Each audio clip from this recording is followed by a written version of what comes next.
you find yourself switching channels or looking at channels simultaneously. There's a saying, of course, right? You cannot learn everything in a single halau. So if you look at that in its broadest sense, you cannot know everything in the world by looking at the world in one way. Dr. Sam Gon, Senior Scientist and Cultural Advisor at the Nature Conservancy of Hawaii. Next on Long Story Short. Long Story Short with Leslie Wilcox is Hawaii's first weekly television program produced and broadcast in high definition. Aloha mai kako. I'm Leslie Wilcox. In this episode of Long Story Short, we'll talk with Dr. Sam Gon, Senior Scientist and Cultural Advisor at the Nature Conservancy of Hawaii. For nearly 3 decades, he has tracked and preserved native plant and animal species across our islands and around the world. His curiosity with nature, especially with insects, began when he was a little boy in Nu'uanu Valley, where he was born, raised, and as of this conversation in 2012, still lives.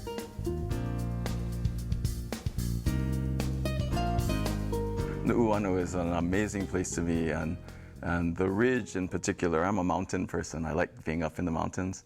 I think I'll save the next lifetime for ocean life. But for me, jumping over a fence and getting on a ridge and hiking up to the top of the mountain to look down onto the other side, and then seeing all of the plants and animals that you run into on the way up, that's what it's all about for me. And I guess I've always been that way. I was that kid that would, after school, be down in some stream, turning over rocks and looking at things. I never outgrew that, I think. And do you think your fascination with the mountains comes from having grown up in Nu'uanu, which is a valley with mountains? Maybe so. I think my mom was a administrative assistant with the Internal Revenue Service, and she wasn't really that much of an outdoors person. She really enjoyed just being at home and raising the family, and so we didn't really get out and about that much. And my dad was in the Department of Education. He was a teacher, and then a vice principal, and then a principal, and then an officer in the Office of Instructional Services. And he worked on adult education programs. So you're saying neither of your parents really guided you to the mountains? Yeah, no, it was actually in high school when I just happened to blunder onto a hiking group. So it was there that I met Lauren Gill. And Lauren Gill he's called the father of environmental education in Hawaii. And he was like an encyclopedia of the natural history of Hawaii and Hawaiian cultural history, and just the whole background of what's important to know when you're growing up and living in the Hawaiian Islands. He was one of those folks that were foundational in the whole conservation movement in Hawaii. And so you got to spend time with him personally, a lot of time? Actually, more and more time, as it turned out. Because I was interested in natural history and I knew the names of plants and animals and the like, I started a step ahead of the game. And so when he met me, say, on a trail, on a Sierra Club hike, and he would point out a particular plant or animal, and I would say, oh yes, and I would add something to what he was there. And I think I was always interested in spiders, and there was a spider making its orb web there, and I told him about how they select their place and the guidelines and which lines go in first, and then the orb is placed into the prevailing wind, and so it can catch its bugs more efficiently. And he said, well, I've learned something today. Wow. So, now, how did you know all that? My dad was an educator. Our house was full of books of all kinds. Mm-hmm. And I remember that there was a Time Life series on nature. I remember those. Yeah, and they had the birds, the mammals, right. The reptiles, the insects. So which one did you pull out, or did you pull out all of them? I pulled all of them out. But you like the Every spiders. Every single one, and I like the insects. I like the insects a lot. Why insects? They're not very cuddly. Well, when you're living in urban Honolulu, right next to Liliha Bakery, the wildlife that you're going to see are insects. And you wanted to know what that was and that was? Sure. It's the kind of thing, right, that makes you just fascinated in the fact that every single little thing you find out there probably has just as complex and fascinating a life and you just happen to glimpse them as they pass by, or you see them on a plant and you don't think twice about it. But it made me curious about how all things in the world live and their interactions with each other. I guess I was a budding ecologist at that time. I think I can thank my father for that. He was the one that built me this screen box with a little hinge door, and we would go out to Kauluvela School, I think it was, and they had a lot of crown flowers growing there, and of course the monarch butterfly caterpillars were all over those. Right. And so we would gather up some medium-sized ones and maybe a few small ones and a whole bunch of leaves, keep those leaves in the refrigerator and in water so that they would stay fresh. And we would feed those caterpillars in that little box until they achieved full size, and they would climb up to the top and hang upside down and turn into that beautiful green chrysalis, and then about 10, 12 days later emerge as this gorgeous monarch butterfly. How old were you then? Oh, I must have been 8 or 9. What kind of a kid were you? Obviously you're curious and you're interested in, as you say, the living world. Well, I was that short-haired kid with the Pan Am bag in elementary school and intermediate school. I was always considered a bit of a nerd. Now later, after you went through school, Pan Am bags became cool. Did you know that? I absolutely did, but at that time they were like the nerd sign. But now you can sell them online on eBay. True. I kind of wish I had one. So did you always pretty much know that you were going to be a biologist? I think that was predestined. Yeah, and so I know that while I was in school and college, my mom and dad were thinking, well, maybe he'll be a doctor, right? Because biology and human biology. From this general science to something. And then when I got my zoology degree, well, maybe he'll be a veterinarian. But you didn't choose to be an entomologist, even though you loved insects. Well, my PhD turned out to be in animal behavior, but the animal that I chose was the Hawaiian happy-faced spider. So that whole attention to something smaller than a chimpanzee or a lion or even a bird, that asserted itself when it came time for me to get my PhD. Was there a lot of stuff written on happy-faced spiders at that point? Happy-faced spiders at that point were turning into the poster child for conservation, right? That brilliant yellow face with a happy smile on it, and native to Hawaii, only found here, and let's protect their habitat, and the like. And William Mull, Bill Mull, was the macro photographer that made happy-faced spiders famous. He took such wonderful pictures of them, and they were in every slideshow of natural history in Hawaii. And during one of those conferences in which he gave his show of happy-faced spider pictures, I said, "So Bill, what does anybody know about the biology of these spiders?" And he goes, "Practically nothing." And I thought, there we somebody's go. got to do something about PhD that. topic. After earning degrees in biology and zoology at the University of Hawaii at Manoa, Sam Gon went on to the University of California at Davis for his PhD in animal behavior. While he pursued his scientific interests, Sam was developing a passion for something else, the Hawaiian culture. It started back in high school at McKinley, where he discovered the art of Hawaiian chanting, Oli.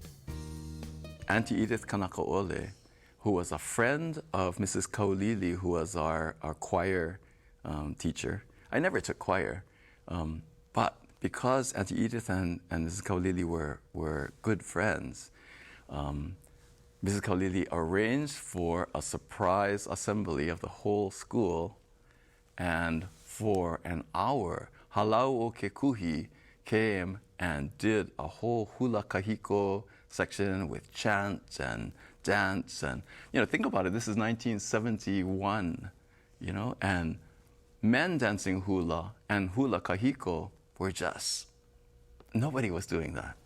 And I think I sat there with my jaw dropped open because it was just so amazing. It resonated with me. And I immediately went out and got Auntie Edith's album, Ha'aku I Pelei Hawaii. And all of those chants that were there, and I must have listened to that album thousands of times. I remember memorizing her opening chant celebrating Hilo. And it was my first exposure to the role of the natural world in Hawaiian culture.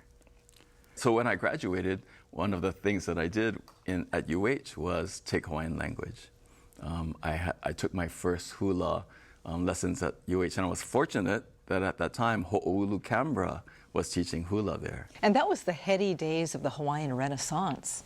Folks like Kanika-chan or Kalani Akana, now they are the movers in immersion language or in Polynesian voyaging or those kinds of things. Everybody got inspired at that time and jumped in. To pursue those kinds of things. And sometimes I think, I wonder what would have happened if I had pursued that cultural side of things before I had pursued the natural side of things. But the nice thing is that at that time I was gaining my foundation in hula, let's say, with Ho'oulu Canberra, who was Auntie Mikey's first uniki, right? In fact, some people say the first uniki of modern times. Wow. And so she took that very seriously. She was strict. Her language, your pronunciation had to be correct. She wanted to make sure that when you were learning a hula, that you knew the meaning of that hula and executed it properly. And that's how you wanted to be anyway, because that's your orientation as well. I think I love the details of the world. And so it fascinated me that here was someone who knew the depth of something. It wasn't a superficial thing at all. And so, but that was all laid aside when I went to grad school. And so I came back, got married to my wife, Sherry. And Sherry was a student with Kumu John Lake. She was a student of dance. And in 1994, she underwent her uniki to go from a haumana of hula to an olapa. So to go from a student of hula to an actual dancer. So then you were surrounded by? Well, it was my choice to be or not to be surrounded by that. I wasn't in the halau. It was Sherry that was in the halau. And as we got to know each other, the ones that were taking both chant and dance were saying, "Oh, Sam, you gotta sit in on Kumu Lake's Oli class. You'll love it. You'll love it." I thought, yeah, why not? Why did they think you'd love the chant as opposed to the dance? I think it was because at that time, I was neither. I was not a chanter or a dancer. And Sherry was unikiing as a dancer, and maybe they thought they need more chanters or something. And so they encouraged me to sit in on chant. And when I sat in on that first chant class one evening, they were in the middle of memorizing a 75-line kepa kepa, which is, a kepa kepa style is when you inhale and you rattle off as rapidly as you can the lines that are going flawlessly. And you do that until the 75 lines of chant are done. And I thought, what am I getting myself into? But at the same time, that same fascination with detail and the same appreciation for depth struck me. A lot of people think chanting is just kind of a nice backdrop and not true storytelling. Yeah, Oli, as it turns out, is an amazing medium, right? It was the way that knowledge was gathered and passed on. In ancient times, it was entirely an oral tradition. And so the philosophy of Kumu Lake was not to teach as an academic exercise, even though he himself was an academician. He was teaching Oli to be used in practical circumstances in a modern world. And that was what amazed me. You were destined to study the living world. And then it happened that, you took a Hawaiian language course. You married a woman who was undergoing uniki with Kumu Lake, and then entered into that world. Do you think that part was chance? Who can say? Dr. Sam Gon tells a story about how some things in life do not happen by chance. In 1977, he and other University of Hawaii undergrads put together a proposal to study the marine and land biology in South Kona. During a side expedition, picking opihi along a treacherous Kona Sea Cliff, Sam's eyes opened up to something larger in our universe. I was already taught by Lauren Gill that the first thing that you harvest from the sea, you shouldn't eat yourself. You should offer it to Kanaloa and the akua of the ocean, just to thank them for the bounty that you're enjoying. So I placed the opihi back down on the boulder and moved on to the next one. Had another one, ate that one. It was delicious. Maybe had one more. I thought, okay, that's enough. I'll just leave now. And so I worked my way back up the cliff. It took longer to go up than to come back down. So maybe it was 10 minutes up there. So I spent 20 minutes or so down in that little embayment. And I get up to the top and I take 2 steps and there's this thunderous boom behind me.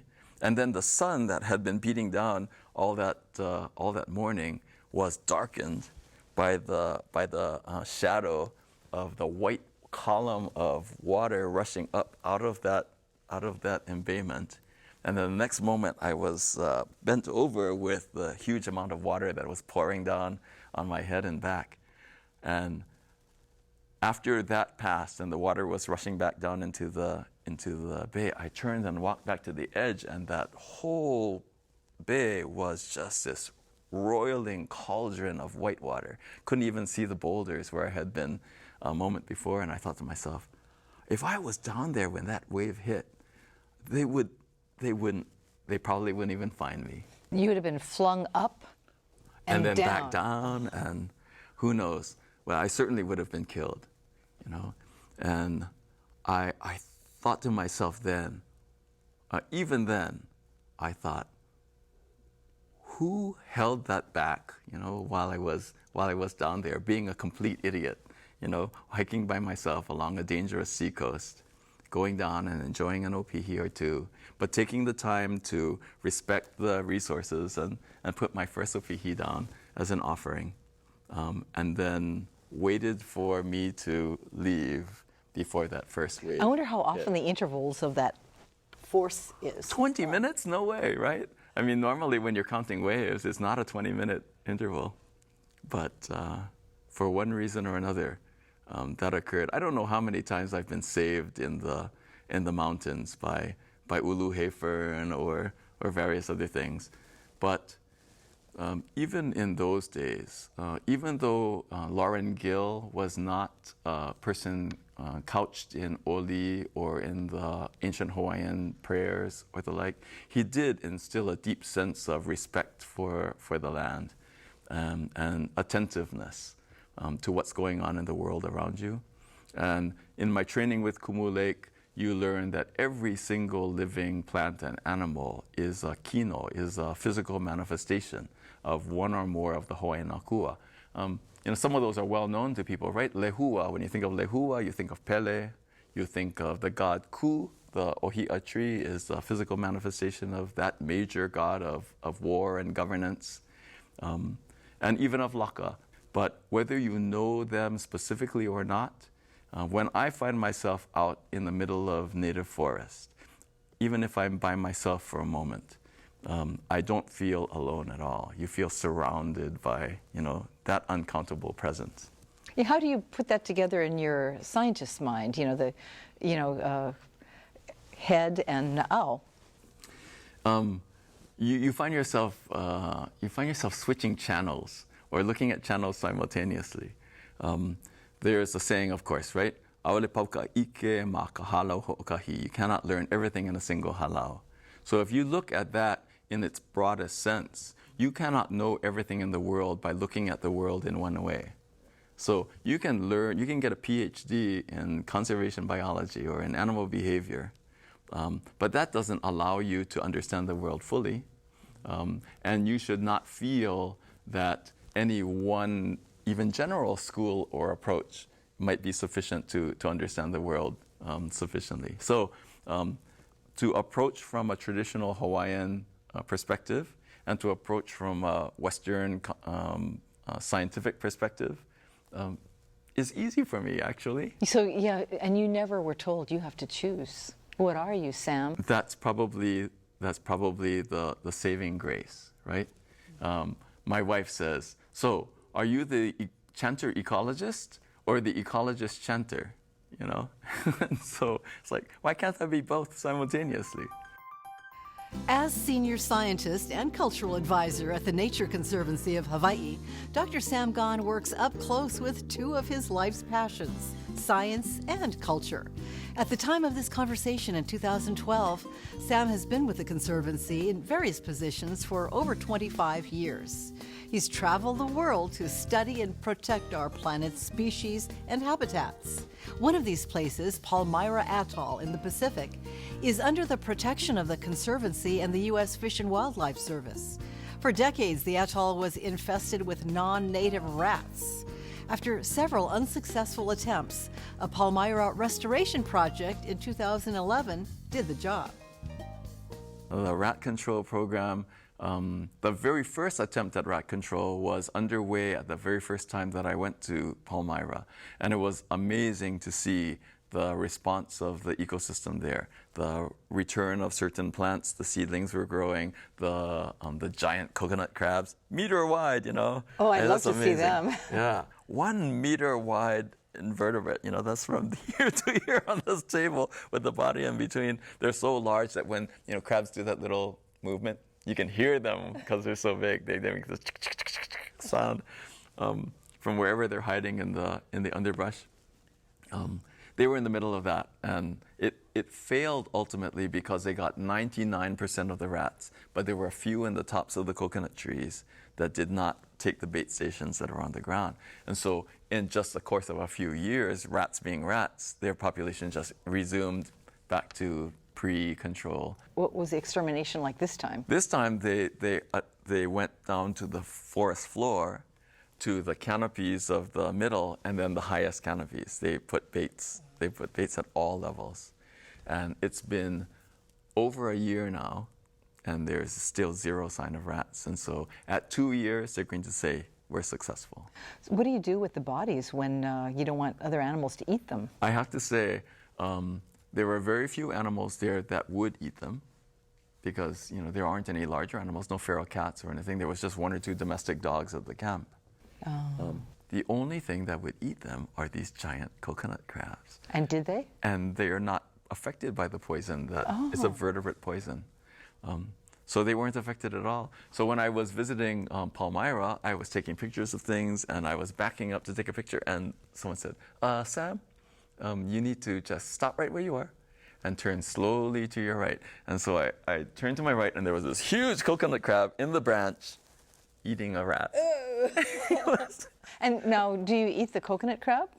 No, not on that island. Okay, They're protected over there. Okay, good, because they've been eating rat poison. Yeah. Well, it would go through their systems, and then it would be rendered. Would it be out? Yeah. Mm-hmm. Okay. It would be no problem. I think a conventional route for somebody of your background after getting your PhD would have been to apply for tenure track at the university and study and publish, and that would be your life. Why not do that? But there's still time to do that, right?